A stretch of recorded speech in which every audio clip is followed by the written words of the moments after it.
¿Qué tal? Bienvenido a La Aventura, podcast de libros y lectura. Yo soy Bosco, este es el episodio 163 y en esta ocasión hablaremos de Los Tigres de Montparnasse, de Emilio Salgari. Acompáñame y conozcamos juntos de qué trata este libro y qué tiene de bueno y de malo.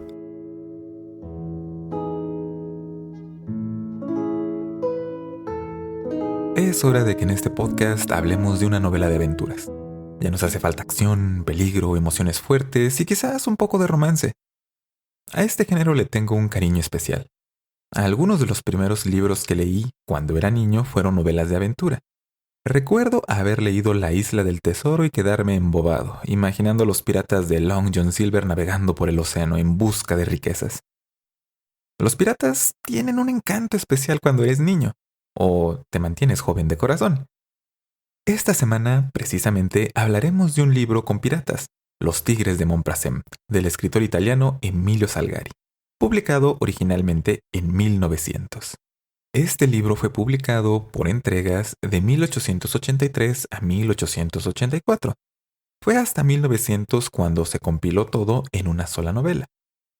Y esta manera de haber sido publicado de forma serial se nota en la manera en que están escritos los capítulos. Siempre terminan con un gancho para que sigas leyendo. Y además, este es el primero en una serie de más de 10 libros que tienen como protagonista a Sandokan, un pirata legendario de los mares de Malasia. Y bueno, es que Emilio Salgari era un autor prolífico que no solo escribió sobre Sandokan. En su obra se encuentran numerosas novelas de aventuras, que tienen como escenario casi todas el mar. Literalmente, hay una serie de libros de él que se titula Los Piratas del Caribe. Y es que el mar se presta para la aventura. Desde luego, la obra de Salgari ha sido adaptada al radio, televisión, cine e historietas, y es una parte muy importante de lo que ha formado la imagen que tenemos de un pirata en la cultura popular. Así que mejor empecemos a hablar de qué trata este libro en particular. La historia de este libro se sitúa en los mares del sur de Asia, en las costas de lo que hoy es Malasia y Singapur. En aquella época, a mediados y finales del siglo XIX, estos territorios estaban ocupados por los ingleses y faltaba algún tiempo para que se independizaran. La piratería era común. Las embarcaciones inglesas eran frecuentemente atacadas por piratas. Después de todo, el comercio con las especies era una muy lucrativa empresa y movía muchísimo dinero por el mar. Por esta razón, durante un tiempo se estableció en Malasia una alianza entre los gobiernos de Inglaterra y Holanda para eliminar la piratería. De hecho, uno de los personajes nombrados en este libro, James Brooke, fue un personaje histórico que encabezó el combate contra la piratería, lo cual le ganó el título del primer Raja Blanco de Sarawak. Curiosamente, incluso en la actualidad hay piratería en esta zona del mundo. Pero en aquella época los mares eran particularmente peligrosos. Y es allí donde conocemos a nuestro protagonista, Sandokan, el tigre de Malasia, el más temido pirata de los mares malayos.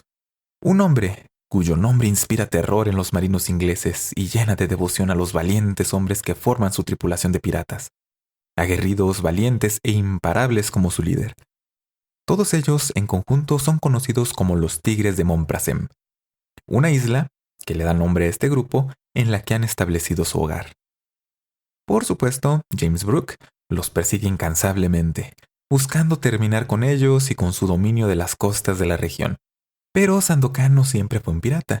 En realidad, nació como un príncipe en la región de Borneo, donde asumió el gobierno de su patria de un pequeño reino cuando apenas tenía 20 años. Eso sí, desde joven tenía un espíritu indomable que lo llevó a conquistar a los reinos vecinos al suyo, ganando poder y riqueza. Los ingleses y holandeses, envidiosos y temerosos de que Sandokan se convirtiera en un poder difícil de controlar, se aliaron con un sultán local para derrotarlo. Así, después de muchas traiciones, toda la familia de Sandokan fue asesinada, y el joven monarca fue derrotado por sus enemigos europeos. Fue expulsado de su propio reino y habiendo perdido a sus seres queridos, Sandokan se inicia en el mundo de la piratería, acompañado de aquellos que siempre le fueron leales. El arrojo y audacia que caracterizó siempre a Sandokan pronto le ayudan a convertirlo en una leyenda de los océanos que es en ese momento cuando nos lo encontramos, cuando ya se ha hecho de un nombre en los mares y todo el mundo sabe que un pirata como el Tigre de Malasia no hay otro igual. Un día, Yáñez, un pirata portugués y el mejor amigo de Sandokan, lo va a visitar a su hogar en Mamprosem. Después de que ambos se ponen al día en sus asuntos de aventuras recientes, Yáñez le cuenta a Sandokan que en Labuan, uno de los reinos de Malasia en el cual él estuvo hace un tiempo, existe una mujer de una belleza incomparable. Es una mujer tan bella y su piel es tan blanca y su cabello tan rubio que se le conoce como la perla de Labuan. Sandokan, que no solo es valiente sino además es romántico, decide que tiene que conocer a la perla de Labuan. Así que empieza a preparar su viaje acompañado de algunos piratas y se dispone a emprender la travesía para llegar a Labuan. Pero antes, su amigo Yáñez le da una advertencia. Le dice que los hombres de James Brooke, ingleses y holandeses, andan tras la pista de Sandokan. Yáñez no solo ha tenido tiempo de enterarse de la existencia de mujeres hermosas como la perla de Labuan, además se ha enterado de que los tigres de Momprasem son vistos como una amenaza prioritaria para los europeos. Yáñez le recomienda a su amigo que tenga cuidado, porque si se encuentra con los europeos en el mar, sería una batalla a muerte. Sandokan naturalmente le agradece su consejo, pero le recuerda que los tigres de Momprasem no le tienen miedo a nada. En especial, él no le teme a absolutamente nada, y así, al día siguiente, zarpa camino a Labuan. La advertencia de Yáñez se materializa muy pronto, porque ya en el mar los piratas de Sandokan se encuentran con un crucero inglés, y por supuesto inicia una cruenta batalla entre las olas del mar Malayo. Los piratas de Sandokan luchan valientemente. Algunos incluso sacrifican su vida para que Sandokan pueda seguir peleando usando su espada y sus armas. Pero todo es en vano.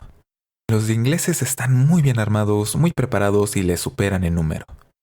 Así que destruyen las embarcaciones de los piratas y matan a todos sus tripulantes, excepto a Sandokan, que por un milagro sobrevive, aunque queda herido de gravedad y es arrastrado a la costa donde queda inconsciente. Allí es rescatado por Lord James Kilnock, un hombre inglés que no reconoce a Sandokan como el temido tigre de Malasia y lo ve únicamente como un náufrago. De este modo, lo aloja en su casa y lo ayuda a recuperarse. Y resulta que Kilnock es el padre de Mariana, la famosísima perla de Labuan. Y Sandokan, cuando la ve, inmediatamente se enamora. ¿Qué pasará con los tigres de Momprasem ahora que su líder está perdido? ¿Logrará Sandokan cobrar venganza de los europeos? Y muy importante, ¿será que el amor que siente Sandokan por la perla de Labuan será correspondido? Eso lo descubrirás leyendo Los tigres de Momprasem, de Emilio Salgari. Y ahora que sabemos de qué trata este libro, pasemos a hablar de qué tiene de bueno. ¿Por qué disfrutarías de leerlo? En primer lugar, y lo más importante, es que hay muchísima acción en todo momento. Ocurre algo emocionante en cada capítulo. Es un libro de aventuras al más puro estilo del género.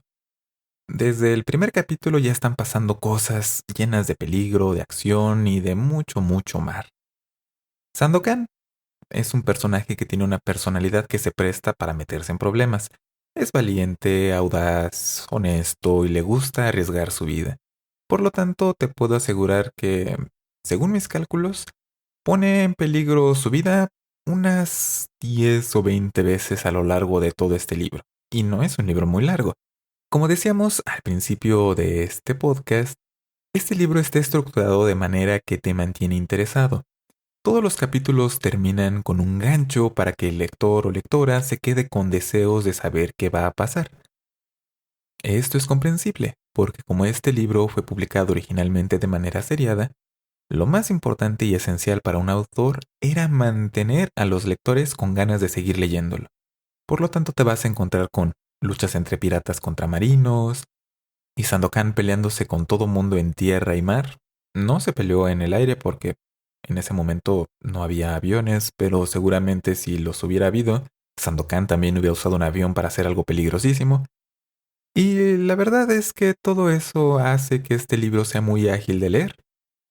No hay un momento en el que te puedas aburrir. No tiene una historia muy elaborada, complicada e intrincada. es más bien muy sencilla. Ocurre un problema, Sandokan le busca solución y después de que lo soluciona aparece un problema nuevo. Puede sonar a algo formulaico y sí, un poco. Si ya tienes experiencia como lector o lectora de este tipo de libros, se te va a hacer una manera muy familiar de estructurar una historia, pero es satisfactoria. En general, los ganchos que deja el autor al final de cada capítulo sí te dejan con ganas de leer un poco más, de empezar el siguiente capítulo. Hay algunos que parecen, y estoy seguro que sí lo fueron, sacados de la manga del autor. De repente parece que ya no sabía cómo solucionar un problema en el que metió a sus personajes, y entonces algo pasa, inesperado, sorpresivo, y todo vuelve a la normalidad. Y la normalidad es que pasen muchas cosas llenas de acción. En este sentido, creo que este es un libro que puede ser atractivo para lectores jóvenes. Como su estructura es sencilla y la historia es fácil de seguir, los lectores que no tienen mucha experiencia o que están empezando a leer textos más largos, como es el caso de una novela, pueden encontrar este libro digerible, por usar una expresión que siempre he pensado que hablar de que un libro es digerible es raro porque son pocas las personas que se comen sus libros. Pero a lo que me refiero es que este libro permite a un lector enfrascarse en la lectura sin sentirse abrumado. Y además, el hecho de que los capítulos sean cortos y que en todos ellos esté pasando siempre algo en cada página, ayuda a que las personas que no tienen mucha capacidad de atención, que no pueden concentrarse tan fácilmente, tengan un texto que los mantiene, en medida de lo posible, sin distracciones. Otro aspecto positivo de este libro es Sandokan como personaje. No tanto porque tenga una personalidad llena de complejidades y la cual vayas descubriendo poco a poco y vayas viendo los profundos secretos que tiene, porque en realidad es un personaje muy sencillo, como todo este libro, sino más bien por lo que representa. Sandokan es un héroe arquetípico. Podríamos decir que es un antihéroe porque ser pirata no es algo que esté bien visto. No era bien visto en la época que se escribió este libro y no está bien visto en la actualidad, pero para los lectores y las lectoras, el pirata es un héroe romántico que representa una vida sin preocupaciones, donde la meta de alguien no es tanto la riqueza por la riqueza de encontrar un tesoro, sino la aventura que la acompaña. La camaradería, andar en el mar, descubrir un mundo desconocido, todo eso. Sandokan es mucho una hoja en blanco en la que el lector va depositando todos esos pequeños ideales acerca del pirata, del aventurero implacable que se enamora a primera vista y está dispuesto a morir por la persona de la que se enamoró. En la actualidad, un personaje como este sería considerado como sin chiste o muy formulaico, pero en su época era un poco novedoso hasta cierto punto porque representaba a un personaje que no era el típico héroe que hacía todo correctamente, sino era alguien que tenía un toque un poco perverso en sus motivaciones, pero que en el fondo estaba motivado por algo muy justo. Y ahora, puede parecer curioso que un autor europeo como Emilio Salgari pusiera a los europeos como villanos, pero bueno, Salgari era italiano y los villanos de Sandokan son ingleses y holandeses, así que las viejas rivalidades europeas se manifiestan incluso en esta historia. Ah, y además, este libro puede ser como una pequeña introducción a una parte de la historia universal que es muy interesante y yo no conocía tanto hasta que leí este libro y me dio curiosidad saber más acerca de los personajes que aparecen, los personajes históricos. Por ejemplo, esta idea de un Raja blanco es bastante apasionante y si buscas al respecto, te vas a encontrar que tiene muchísimas implicaciones en la historia de la región. Y la ocupación de los ingleses de Malasia moldeó ese país, y no se diga de Singapur. De hecho, Singapur actualmente hereda muchas cosas de la tradición malaya y de la tradición inglesa, lo cual lo convierte en un país muy interesante. Y también es muy curioso que incluso en la actualidad el mar de Malasia siga siendo el escenario para que los piratas sigan haciendo piratería. Además, este es un libro relativamente breve que puedes terminar de leer en muy poco tiempo y se encuentra en el dominio público en algunos países del mundo.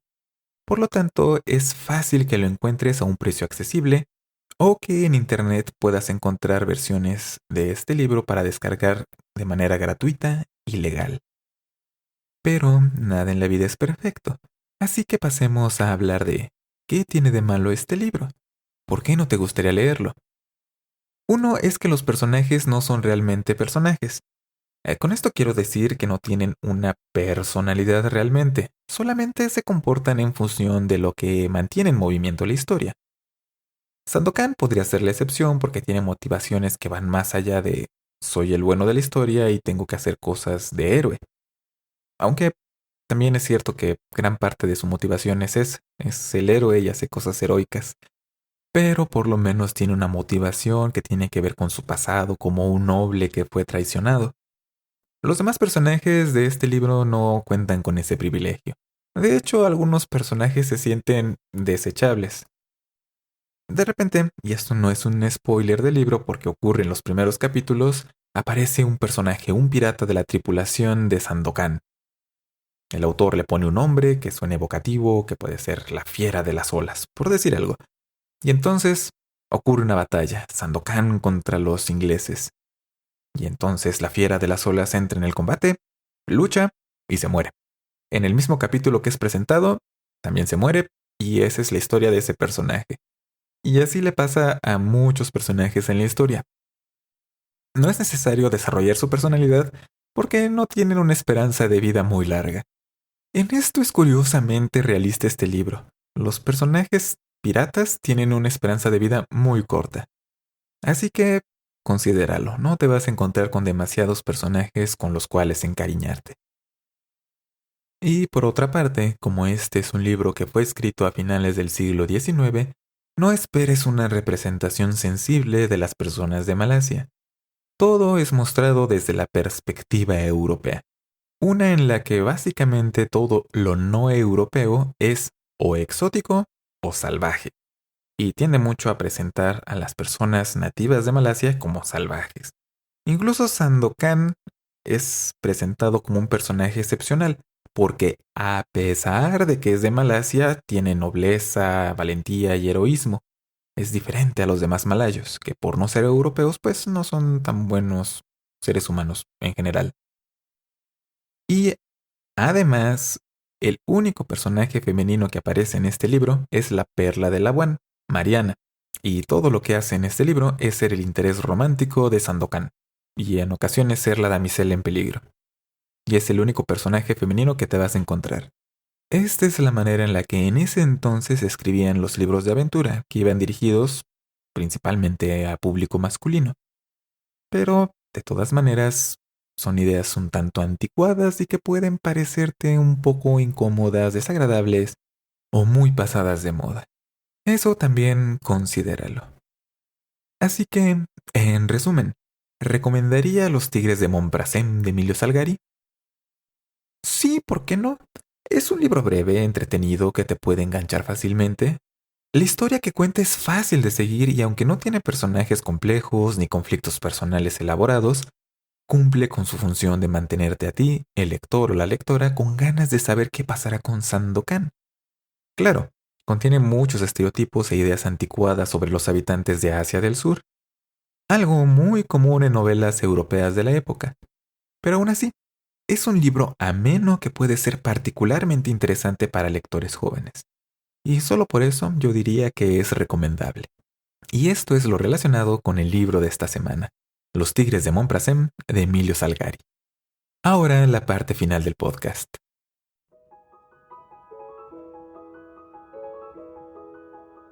A veces me pregunto cuántas personas escuchan la parte final del podcast. Así que si tú eres una persona que escucha siempre esta sección, puedes decírmelo en Facebook o Twitter. De verdad que me da curiosidad. Y me da curiosidad porque es en esta sección en la que doy siempre el agradecimiento a las personas que contribuyen con a la aventura a través de Patreon, que con sus donativos ayudan a cubrir muchos de los gastos que representa producir un podcast. El almacenamiento, el hospedaje del sitio web y cosas de ese estilo. A ellos muchas gracias por esta aportación. Y a ti que escuchas este podcast, también muchas gracias. Este podcast es para ti y si nadie lo escuchara, pues no tendría sentido hacerlo. Podrías estar haciendo cualquier otra cosa y decidiste escuchar este podcast. Y por eso estoy muy agradecido. Como siempre, si quieres saber cómo puedes ayudar a este podcast a través de Patreon, puedes visitar patreon.com/alaventura. O puedes visitar alaventura.net/libros. Y allí están enlaces para que compres en Amazon México los libros de los que hemos hablado en este podcast y con eso también ayudas al podcast. Y todos los saludos que tengo pendientes se irán para el siguiente episodio de La Aventura. Este mes lo he pasado bastante ocupado porque, como ya había mencionado en un episodio anterior de A la Aventura, estoy participando en algo que se llama el Mes Nacional de Escribir una Novela. Así que al final de este mes voy a tener el borrador de una novela que yo he escrito, lo cual me emociona mucho, y quizás hasta podría darla de regalo para las personas que escuchan el podcast. Probablemente no sea muy buena, pero sería una manera también de darle las gracias a los escuchas de A la Aventura. Ya les contaré sobre esto.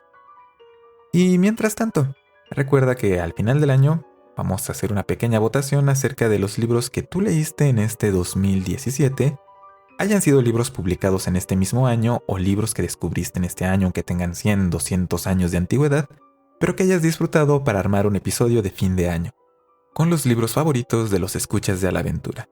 Ya estaré publicando en Facebook, en Twitter y en el sitio de La Aventura la manera en la que puedes hacer tu colaboración.